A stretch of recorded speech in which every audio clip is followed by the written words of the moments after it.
এইয়া আকাশবাণী বাতৰি পঢ়িছোঁ কোৱাটা চোলাই লাও পানীয়ে। ভাৰতৰ প্ৰাইম মিনিষ্টাৰ মিষ্টাৰ হাতুলা মেধি গোলাঘাটলৈ আগমন। বিহাৰৰ লালু প্ৰসাদ যাদৱে 50 কেজি ওজনৰ আলু খাই পেটৰ বিষ। এইয়া শুনক বিতং বাতৰি। ভাৰতৰ প্ৰাইম মিনিষ্টাৰ মিষ্টাৰ হাতুলা মেধি গোলাঘাট বেঙেনা খোৱাত ভাষণ দি থাকোঁতে হঠাতে ঘাম পানী পৰি 10টা বেঙেনা ঠাই ছিগি মাটিত পৰে। বিহাৰৰ লালু প্ৰসাদ যাদৱে 50 কেজি ওজনৰ আলু খাই পেটৰ বিষ। তেওঁক আমেৰিকানৰ ডক্তৰে বনৌষধ দিলে। শুকান জেৱা খুটি শিপা চেপাই আগমগজ জোকৰ কামিহা আৰু পানীতলৰ শুকান দলিচৰ পৰা সৈতে দিলে বুলি সংবাদদাতাই প্ৰকাশ।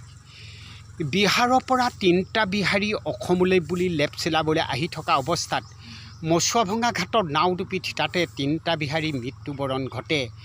পানীতলত থকা কেঁচু কুমতি আকাশত থকা চন্দ্ৰ সূৰ্যই শোক প্ৰকাশ কৰিছে। আজিলৈ বাতৰি ইমানতে শেষ হ'ল। পুৰা বাতৰি শুনিবলৈ পাব মানুহ হৈ নিপালি দিয়াৰ পাছত।